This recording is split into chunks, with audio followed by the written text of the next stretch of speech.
Everybody, and welcome to today's IBD Echo session.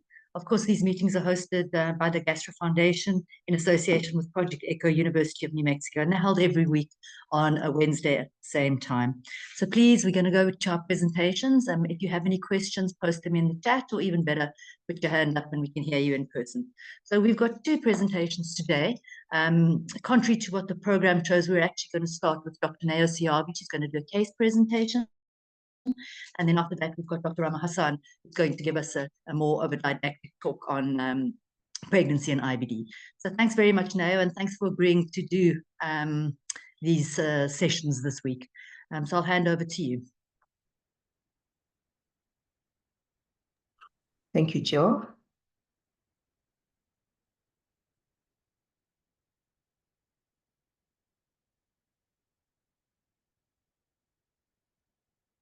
All right. Thank you for having us. So I'm going to do a case presentation related to the topic of today.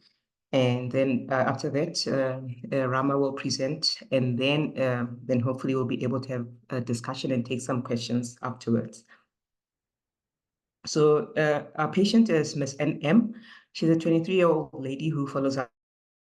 She was diagnosed with Crohn's disease in 2014 when she was 13, and she was referred to us about 5 years ago. Her disease she's got either colonic involvement, which is stricturing and fistulizing. So she's got an colonic fistula. She'd been on azathioprine, which is what we carried on with. And throughout the course of her disease, she'd been on and off prednisone. She'd never had any prior surgery. So as we carried on with her treatment, we noticed that she is not really responding to maximum doses of azathioprine. On endoscopy, she had multiple colonic ulcers, and eventually we changed her over to methotrexate weekly, and whatever prednisone she was on at the time, we tried to wean off. Of course, as before we gave her the methotrexate, we went over the issue of contraception with her, and she was on Depo-Provera for that. In terms of her extraintestinal manifestations, she would get intravenous iron for her iron deficiency anemia, and she also had osteopenia. So however, despite being on methotrexate 25 milligrams weekly, she had ongoing severe disease. And luckily, it was at the point where the hospital allowed us to put more patients on anti-TNF in addition to the 5 that we'd been allowed a year or two before. So we started her on infliximab 5 milligrams per kg in April of 2023. And I mean, she had to be honest, this girl's Harvey ratio was never really high. It was usually less than 4. But when she was reviewed a few months after starting the infliximab, she had no issues whatsoever. And, we planned to do scopes to assess if there's any endoscopic improvement as well. And then we monitored her disease, her drug levels with therapeutic drug monitoring. So, but even despite that, she still had ongoing disease. Initially, before we gave her the infliximab, she had a sigmoid stricture that we couldn't pass, but eventually we were able to pass. And she also had an enterocolonic fistula, as I mentioned. So in December, a few months after her infliximab, she came in for review. Her Harvey ratio was 4.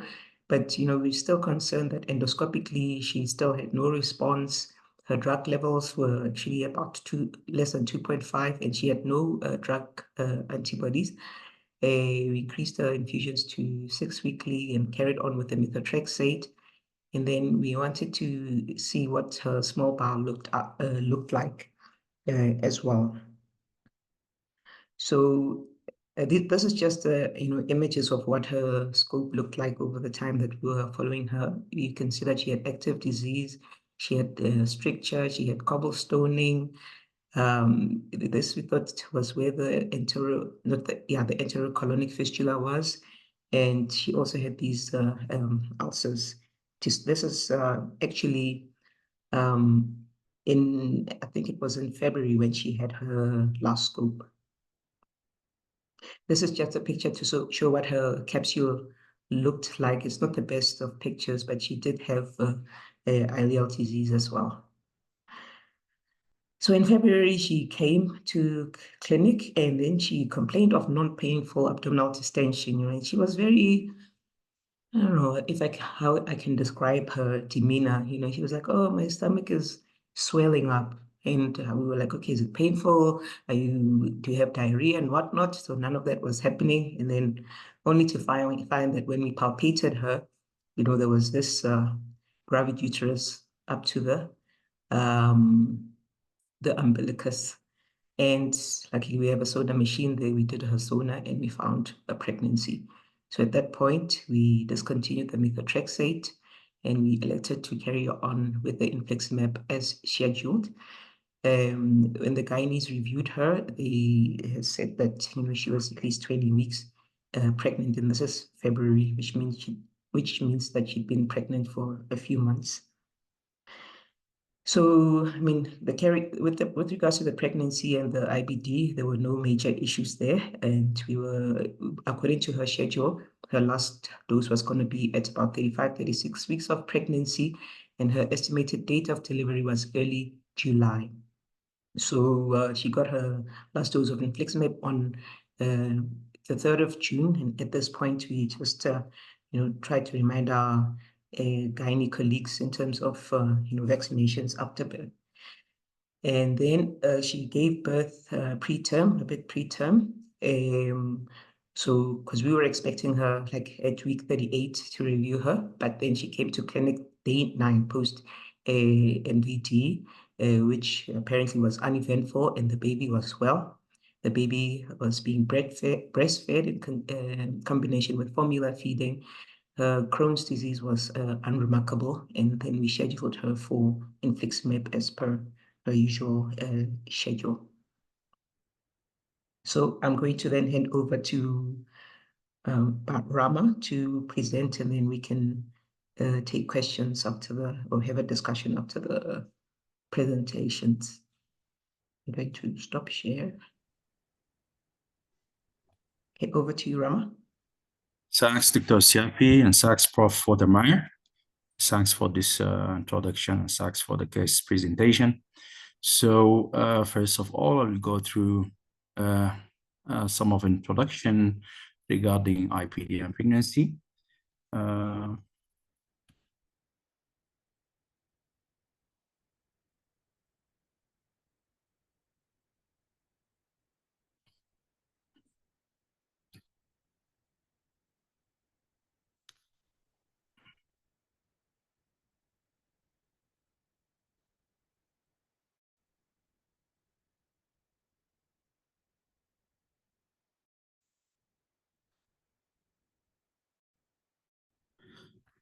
Right.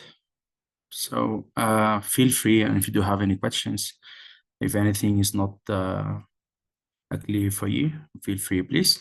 So my outline is the introduction regarding IBD and pregnancy, regarding epidemiology and pathophysiology for affection of pregnancy or on IBD, and how does pregnancy impact on IBD, and how does IBD impact pregnancy, and the IBD drugs and pregnancy, and as well as for neonates and the mode of delivery, and last, what is wonderful is called 9-month approach. Okay, the peak age of onset inflammatory bowel disease is overlapping with the reproductive age for UC and for Crohn's disease. So women with IBD are more likely to have adverse conception outcomes or pregnancy complications.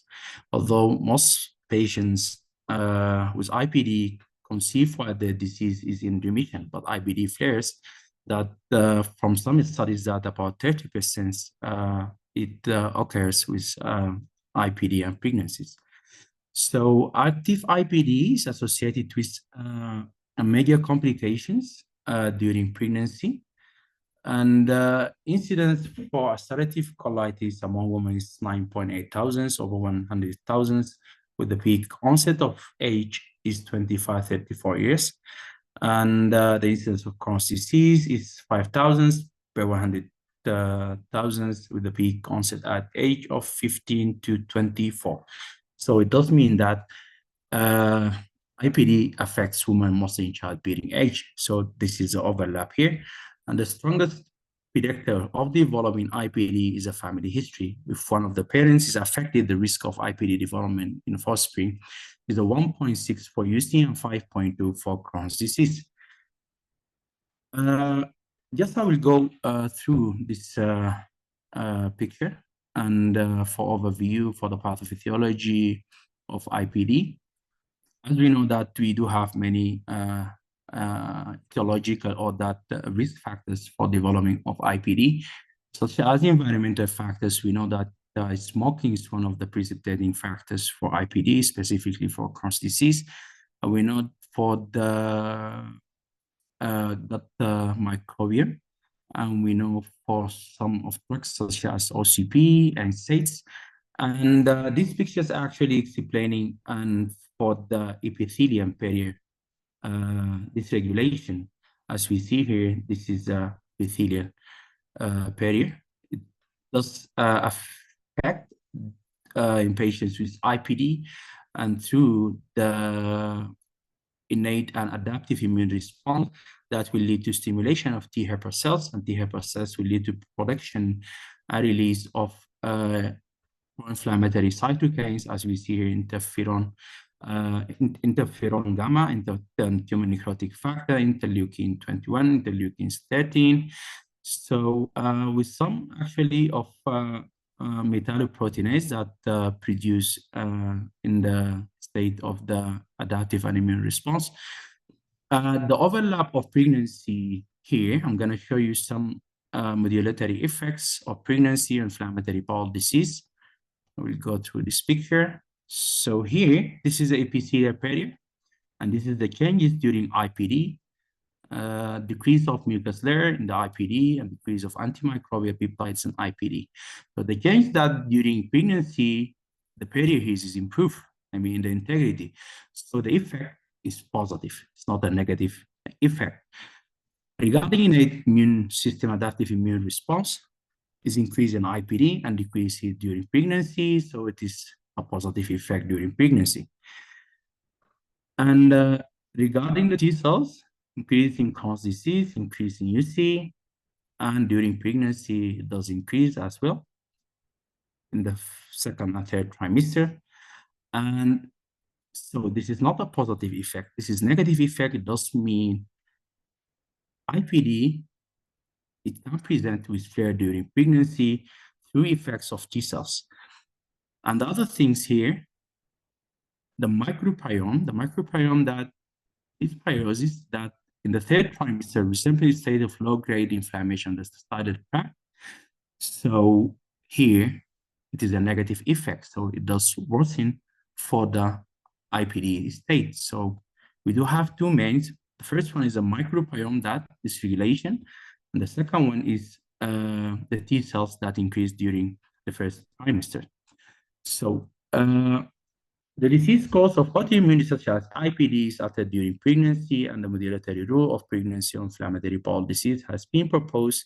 Some hormonal, immunological, microbial changes occurring during normal pregnancy, it interact with pathophysiology of IPD. So I'm going to the most practical steps here, that how does pregnancy impact on IPD course? So pregnancy may increase the risk of relapse or worsening disease in patients with UC and complications in patients with Crohn's disease, especially if the disease is active at conception. So it's very important that to get remission before conception. It's recommended by the last ECHO guidelines and Biano as well. So how that we monitor, how we investigate our patients, specifically in pregnancy with IPD, that the normal blood test that, but we do have some differences. The first one, that for HB and albumin and C-reactive protein. Regarding HB, we know that during pregnancy, due to increased body demand for the fetal growth, that HB will be low. And one of the criteria of the severity in true love is score, that HB, it must be low. And regarding albumin during pregnancy is low as well. So it doesn't give a much help regarding how to monitor the patient. So C-reactive protein during pregnancy does increase through some pathophysiological process for the fetal growth. And the calprotectin is reliable to monitor the disease activity during pregnancy. And there is some precautions that regarding imaging and endoscopy in pregnancy with IPD. So the echo and American Society of Gastroenterology Endoscopy that recommended for pregnant women for endoscopy procedures that should be performed with the strong indications, and they're all recommended that should be done in the second trimester whenever it's possible.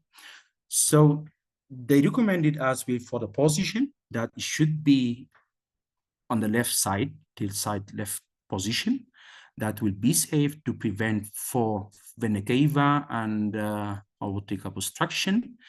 And for that, they recommended us with for the drugs of sedations, such as midazolam, dormicum, and fentanyl. And they proposed that for not use benzodiazepines as a risk that for complications such as fetal respiratory depression. So the first one that is recommended is fentanyl.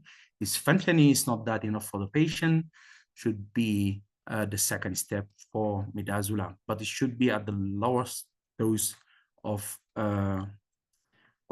sedation. So then the complications that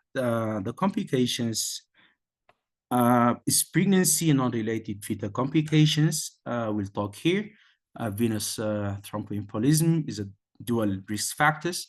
As we know, the pregnancy state is a thromboembolic postoperative condition, and as well as for IPD, antepartum hemorrhage, hypertension, preeclampsia, gestational diabetes, and some thyroid illness. So how we do treat our patients with pregnancy? So we have two steps. The first one is preconception, and the second one is during conception and after delivery. So preconception, we need to assess our patient. So we do have a subjective and objective clinical assessment. The clinical assessment, the scores that we use have a broad show and partial Mayo score, and simplified that the clinical index for the severity of ulcerative colitis and Crohn's disease.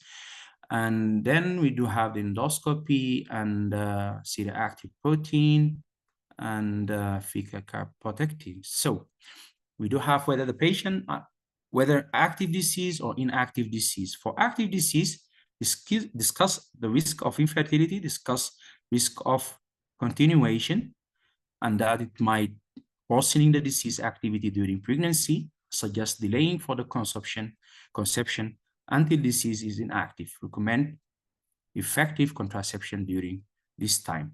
So optimizing for the maintenance medication that taken by the patient and confirm the adherence and the compliance, and modify for the dose, frequency, and the route of the administration of maintenance medication.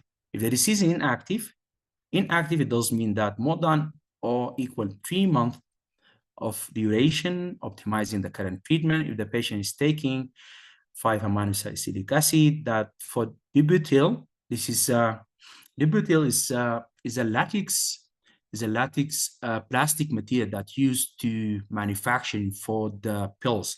So if the patient taking this type of pills, you should consider switch to none this type. If the patient is taking methotrexate, as such case mentioned by Dr. Siapi, she was taking methotrexate, but eventually they changed to an infliximab. So if the patient is taking methotrexate, stop and switch to medication safe to the pregnancy. So it's not safe at all during pregnancy. And regarding if 5-amino salicylic, thiopurine, anti-TNF, just continue.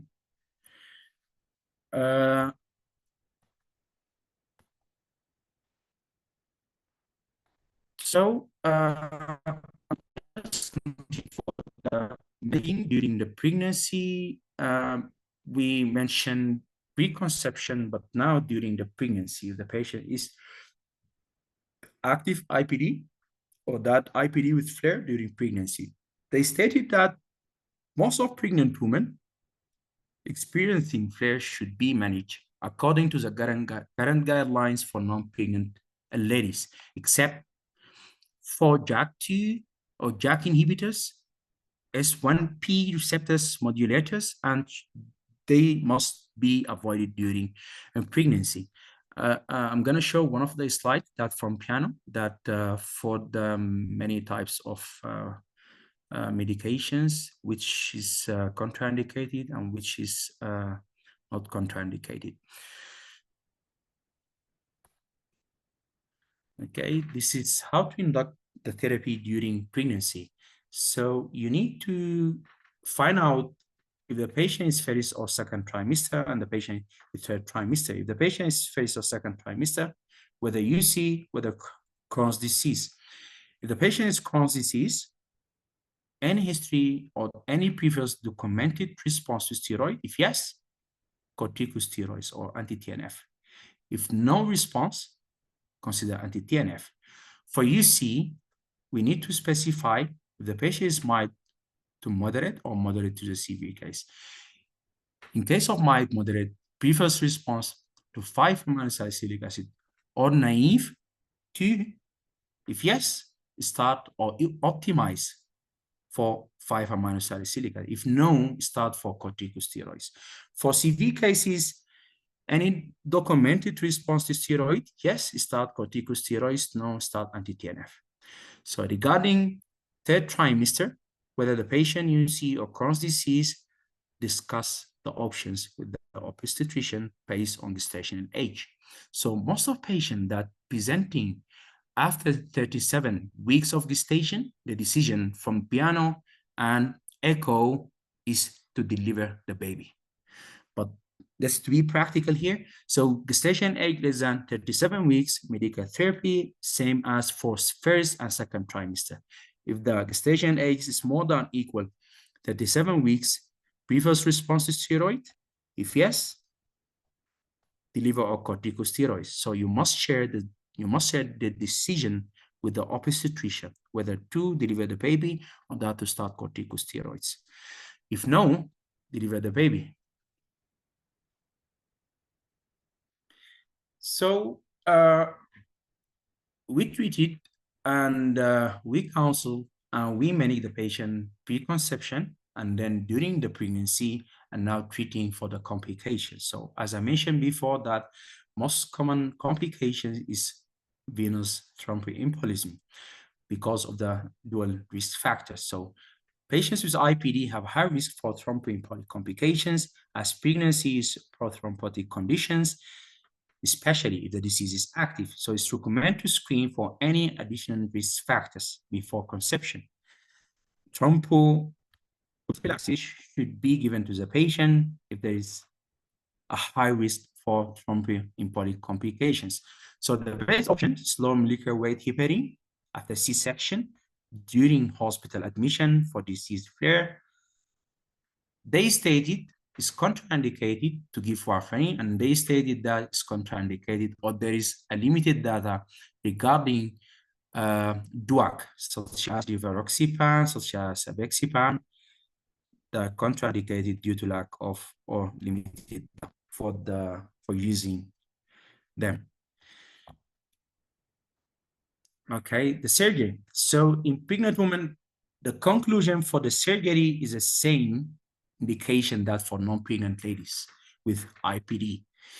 So the indications related to surgery during pregnancy should be determined promptly based on IPD severity, general maternal conditions, and the surgical management should be discussed in an MDT involving gastroenterologists, colorectal surgeons, obstetricians, neonatal specialists as required.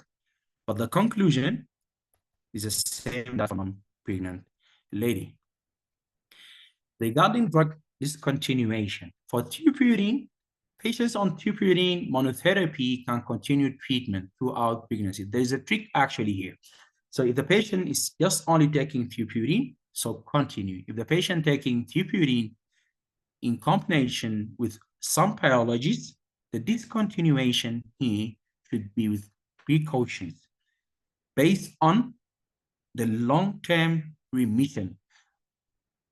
Two options. The first one, that whether that the patient is on long-term remission, or the second option is to assess for the anti-TNF level in the body. That will help in this setting. If this level is giving a promise that this patient will maintain the remission, so then you can stop for tupurine. If there is no hope that for maintaining the remission, is that do not stop and continue for tupurine.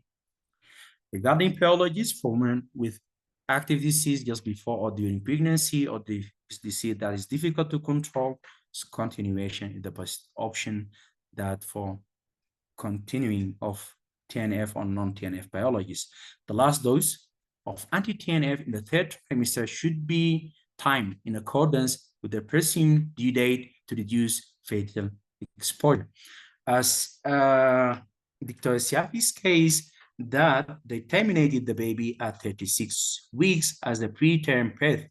So here, it could be as an option when you discuss your case with the obstetrician that you can deliver the baby before to start anti-TNF. It's preferable that to prevent the exposure of the fetus to anti-TNF. For women in remission, discontinuing anti-TNF prior to the third trimester is not recommended, as it may increase the risk of relapse and lead to unfavorable pregnancy outcomes. However, if pregnant patients in long-term remission wishes to discontinue anti-TNF prior to third trimester, resumption of anti-TNF shortly after delivery is recommended. So the conclusion here that from the guidelines, it's better to continue for anti-TNF, and it's better to avoid anti-TNF fetal exposure that if the baby is more than 37 weeks of gestation. And the impact of IPD, how does IPD medications affect pregnancy and neonatal outcomes? So we have spoken about pregnancy on IPD, but here that most of the studies shows a high risk of gestational diabetes, stillbirth, preterm pre-labor rupture of membrane, preterm delivery, and small for gestational age and low birth weight of the newborn. Those are a list of medications during pregnancy and during lactation. So misplacing, low risk during pregnancy, low risk during lactation. They're all, we can say, safe. But for some medicines, specifically methotrexate, as you see here, is contraindicated. Thalidomide is, of course, is contraindicated. Regarding tofacitinib, JAK inhibitor is contraindicated, and ozanimod is contraindicated as well during pregnancy. And regarding antibiotics, that we need to know, because we use metronidazole and ciprofloxacin during IPD, specifically Crohn's disease. So it's better to know that there is a low risk for metronidazole, and during lactation, should be avoided regarding ciprofloxacin, should be avoided in the first trimester. And there is low risk that during lactation. So this is a study is done by pregnancy and inflammatory bowel disease and you see that this study is done from 2009 and there were 1,009 490 that they exposed to thiopurine and exposed to anti-TNF, and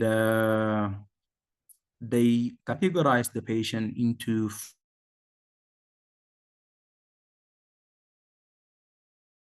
genitations, preterm birth, low birth weight, and the infection in here, but increase with preterm birth. So for those 379, they didn't get the medications. For those 242, they got thiopurine. And for those patients, 642, they got anti-TNF. And 222.7 patients that they got combined medications for thiopurine and anti-TNF. So some of patients dropped out of the study. So the rest here, 1,431. So the conclusion for the study didn't show any increase in those 5 complications, the congenital malformation, spontaneous abortion, in some cases, but wasn't significant. So, and this is another study regarding corticosteroids. It's from Biano registry that the same number of the patients and the same study design was a prospective study, and the study showed that corticosteroids showed some adverse effects. Those adverse effects was preterm birth, low birth weight, and some of patients or some of pregnant ladies that ended with spontaneous abortion.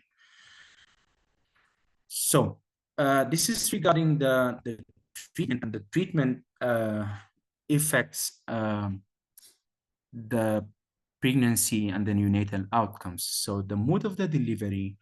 So I do have a very nice table here. It's more than this slide. This is done by the American Gastroenterology Association. As the slide showing here, it's called clinical care pathway. This is a report from American Gastroenterology Association. So the GBS here is gram-positive streptococci that they did a culture at 35 weeks and a CL preanal inspection. So preanal inspection, before you decide, you see your patient perfectly, and then if the patient has prior rectovaginal fistula, definitely for C-section. If the patient has active perianal disease, so C-section is definitely. If the perianal disease is absent, is vaginal delivery with section for usual indications. If there is any indication for C-section, it's for C-section. But here, vaginal delivery is preferable, better than C-section. For patients with ileal pouch and anastomosis or pouch, C-section versus vaginal delivery based on desires and potential protection of any sphincter. So this is how you decide that whether the patient goes for C-section or vaginal delivery. IPD postpartumly and during lactation period. There is no increased risk of postpartum relapse in patients with Crohn's disease compared to non-pregnant patients with Crohn's disease. But in UC, there may be increased risk of relapse postpartum. So for patients who continue biologics during the entire pregnancy, the treatment should be continued uninterrupted in the postpartum phase unless there is contraindication to their use, because the risk of relapse is still there. For patients who interrupted treatment during pregnancy, the treatment should be resumed after delivery as soon as possible. And the reinduction or continuation of previous maintenance therapy is dependent on the clinical situation of the patient. Impact of in utero exposure to IPD drugs on scale, effectiveness, and safety of vaccination in the first year of life. Most of the studies, most of guidelines, ECHO, Biano guidelines, they recommended that most of the life attenuated vaccine should be avoided in the first 6 months to first year of life. Some studies that held for patients or pregnant, that is that with pregnancy who exposed for anti-TNF and their babies and their neonates who receive a live attenuated vaccine such as BCG vaccine. And the result was a CV that disseminated BCG infection. So it's not recommended, it's contraindicated. So for inactivated vaccine are recommended according to international guidelines, including exposed to biologists, live attenuated vaccine should be withheld within the first year of life or until the biologist is no longer detectable in the infant's blood. So this is the 9-month IPD. It's called 9-month IPD pregnancy management approach. So the 9-month here, we do have two sites. The first site is the IPD clinic. And the second site is a gynecology and the obstetrician clinic. So if the patient is on remission, IPD, how do you monitor the patient? So give visit to the patient every or each trimester and then as needed. Lab at least every trimester, complete blood count, that the whole stuff, that the usual stuff that for following a patient with IPD. For the maternal and obstetrician follow-up, the routine antepartum care, trimester 3, fetal growth, ultrasound, examine perineum for evidence of active disease, and counseling for the mood of the delivery. If the patient is on the state of flare, so here the duration of the follow-up will be more shorter. So the follow-up will be every 2 weeks through portal, through live, through videos, through telephonic contact. So you adjust your medication, you monitor for the blood, you monitor for the calf protecting, and then regarding the obstetrician side, consider fetal growth surveillance every 4 weeks. After that, the same. So it's a shorter period than IPD patients on remission. And recommended ultrasound, cervical length, that the obstetrician will know better than us here. But this is a recommended lines. That every 18-22 weeks, and nutrition counseling. Then patients on steroids should have early glucose screening and counseling regarding the mode of delivery. So regarding the medications, stool softener, antimicrobial, that if it is indicated for that whatever azacol, mesalazines, sulfasalazines, and thiopurine monotherapy can continue throughout. Corticosteroids are not a maintenance therapy, so definitely will be for a short time. Use as indicated for flares. Biologists should continue throughout pregnancy without interruption. Can time last dose trimester? That's what I mentioned actually, that we need to time the last dose or that the dose of anti-TNF regarding the gestational age. This is a 9-month plan. So to take home points, achieving and maintaining disease remission is a key for successful and eventful pregnancy. Pregnancy may increase the risk of relapse or worsening disease in patients with UC and complications in patients with Crohn's disease. Endoscopy procedure needs strong indications, and second trimester, the preferable option.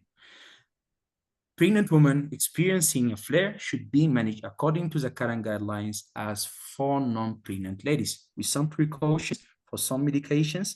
And we do have a very nice list from iEcho, and that which is contraindicated and which is indicated. The mode of delivery should be C-section in patients with active perianal disease prior rectovaginal fistula and after restorative proctocolectomy. And the last, that live attenuated vaccine. Remember that when they consult you from the pediatric side, you need to stress for the live attenuated vaccine. And the good quality of life is the goal of treatment in our patients. And thank you. And I'm free now. I'm accepting for any questions. Thank you. Thanks, Rama, for that very, very extensive overview of pregnancy. And now thanks for the case. So there are no actual questions in the chat yet. So now I'm just going to ask you a quick question. Your lady, did she stop the contraception of her own accord? Sorry, Prof. Thanks, Joe. Yeah, so and actually, you know, this girl is a bit tomboyish, and actually when she came, she always comes with her mom to clinic. So this time when she came, complaining of this abdominal distension, she said she just decided to stop of her own accord, despite us talking to her. And when I then told her mom that she's pregnant, her mom was surprised as well, because she thought that her daughter was a lesbian. That's what she told me. So she wasn't expecting her to be pregnant. So maybe, yeah, I think maybe it's something that we didn't stress very much to her, you know, the importance of sticking to the contraception and maybe even double modes of contraception. Yeah, so the other thing with this lady, you know, we did a capsule on her, and this was when she would have been at least 3 months pregnant. And capsule endoscopy is also it's a relative contraindication for in some societies, and in others it's an absolute contraindication. And they say it's, you know, because but obviously it's more advanced stages of pregnancy, but they're not sure if the electromagnetic waves emitted by the capsule can affect the fetus.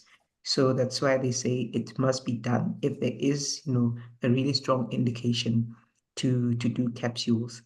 I mean, in her case, luckily the baby was fine, but yeah, definitely teratogenicity is something that, you know, we tell our patients about, but yeah, patients will do what they want to do.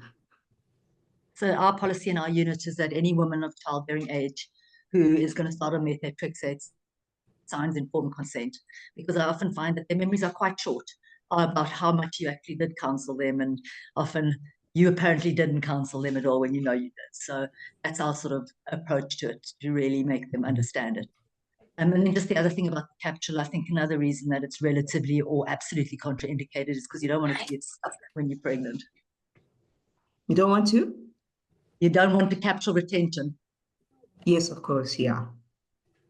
So there's a question here, and Rama, you can answer it. I can't see it now. It says, is certolizumab preferred to other anti-TNFs as it does not cross the placenta?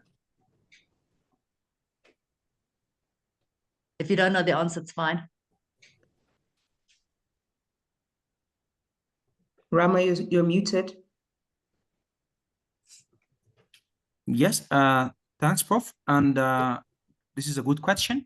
Actually, regarding anti-TNF and biologies, there is no much data that regarding IBD and pregnancy. So if you look for the list of the drugs that published by iEcho, the most of that notes that written down is a very limited data. So, but they mentioned most of anti-TNF or biologists, non-anti-TNF, they are safe during pregnancy, except for tofacitinib. except for S1P modulators and except for the other immunomodulator that I mentioned, methotrexate. So I will go and check it with Radin. Yeah, I will find the answer for you. So the question was they do actually mention, regarding yeah, certolizumab versus other certolizumab. anti-TNFs. So yes, there is a theoretical benefit to it, but of course it's not widely available across the world. So you know, nobody really uses it much, well, certainly not in South Africa, and I don't think in Europe either. It's mostly in the States. Chris, you raised your hand. Sorry, now No, I just wanted to go back to the methotrexate and pregnancy issue. So a woman who falls pregnant or develops a pregnancy on methotrexate, your comments on that? I mean, you allowed this to proceed to term. I mean, would you have? Would Jill have? Well, So, you know, your comments yeah, on that. I mean, is that we allowed her, but I cannot say if it's us specifically, because you know, as soon as we diagnosed her, we wrote a letter to the obstetricians. We actually didn't discuss with them face to face, but we wrote a letter and we specified that we were worried about the teratogenic effects. So they have ways of checking the fetus in utero to see whether there's maybe any dysmorphia or any teratogenic effects, and then they can offer that to the lady. So we did ask her when she came in, you know, what do they say about the baby, you know, because we were also obviously very worried. And she said, no, they said the baby's fine. And, you know, there is a proportion of patients, I can't tell you the exact numbers, of patients who fall pregnant on immune modulators or on methotrexate who can give birth to normal babies. We've had a post-transplant patient, one of our patients who was on MMF, who also fell pregnant, and her baby was fine. She even had, like, she was of advanced age, but luckily the baby was delivered well. So I think it's a decision that we couldn't make as a gastroenterologist, but we did tell her that when we refer you to the obstetricians, they might maybe offer you a medical TOP, but the obstetricians decided to carry on with the pregnancy. The patient was already 20 weeks, though. Yes. Yeah, so it wouldn't have been a candidate for termination. But as with you now, I've also had some experience with women falling pregnant on methotrexate, and they've all so far got away with it. I think luck has been very much on their side. So the amniocentesis and the test for teratogenicity is advanced enough that you're secure enough that if it's negative, that the potential for teratogenicity is low. Well, Nao's patient was already 20 weeks by the time that she presented, and they actually found that she was pregnant, so organogenesis was already way complete. No, I'm saying in another case, for example, if you determine the pregnancy much earlier. Right, yeah. Yes, they can do amniocentesis and nuchal thickness, all the other so tests. What I'm hearing is the decision really is largely the patients and the obstetricians rather than the gastroenterologists. 100%. Okay. Okay, so anybody have any questions for either Nao or Rama? Okay, so there's just a couple of things I want to comment on. So there are lots and lots of pregnancy guidelines. You've mentioned the AGA, there's iEcho, there's Australian, there's Canadian. So very recently, Uma Mahadevan, she's the lead author on most of those papers that you presented during your presentation. She decided that it's time for a global consensus on pregnancy. And so she put together a group of people with representatives from every continent. And I was privileged enough to lead one of those working groups. And our consensus statements and grade statements are complete, and they were in fact presented at DDW. And there were just a couple of things that were in addition to what was mentioned in the latest guidelines from America, is that more specifically the new drugs, exactly when one should stop them. So the sphingosine 1 receptor modulators, that is ozanimod and etrasimod, okay, they should not be used in pregnancy. They should not be used during breastfeeding. And ozanimod needs to be stopped 3 months before falling pregnant. Etrasimod about 2 weeks. And the JAK inhibitors, of which there are now 3, of course, tofacitinib available to us, but there's also filgotinib and upadacitinib, which are available elsewhere in the world. And they also cannot be used in pregnancy, and they cannot be used during lactation, and they need to be stopped 4 weeks before a person falls pregnant. Then just something else that our consensus is quite clear about is that the IL-23 specific monoclonal antibodies, so that's risankizumab, mirikizumab, and guselkumab, just like the anti-TNFs, it's quite safe to continue them through pregnancy and through lactation. And just one other thing that has cropped up since that guideline that's mentioned is that there's a risk of intrahepatic cholestasis with thiopurines. So just another reason to watch LFTs in these pregnant women on thiopurines beyond, obviously, the HELP syndrome, etc. And that's really all I can think of from our new guideline, which will hopefully be published in the next couple of months.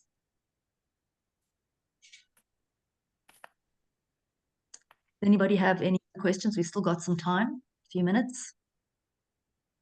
Chris, anything now? Anything else? Rama, anything else you want to add? I think, Rama, didn't you talk about endoscopy, like colonoscopy, sigmoidoscopy, or did you touch on it?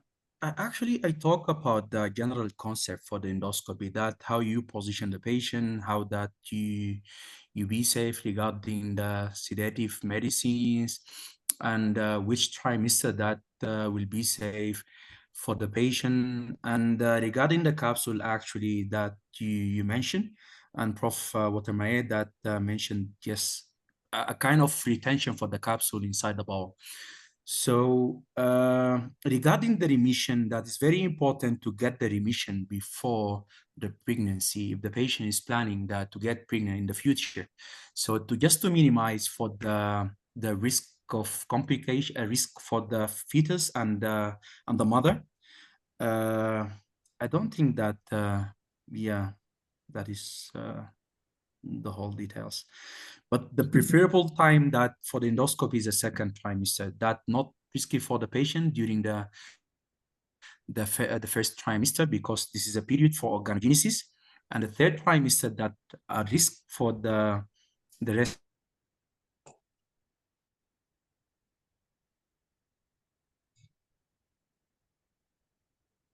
We might have lost him. Mm-hmm. So just one other thing that I did want to mention, and Rama did say that one must not initiate thiopurines during pregnancy, because obviously you don't want to induce neutropenia or drug-induced liver disease. But the other thing is, please don't increase the dose during pregnancy in patients who've been on stable doses, because you're going to put the patients at that same risk.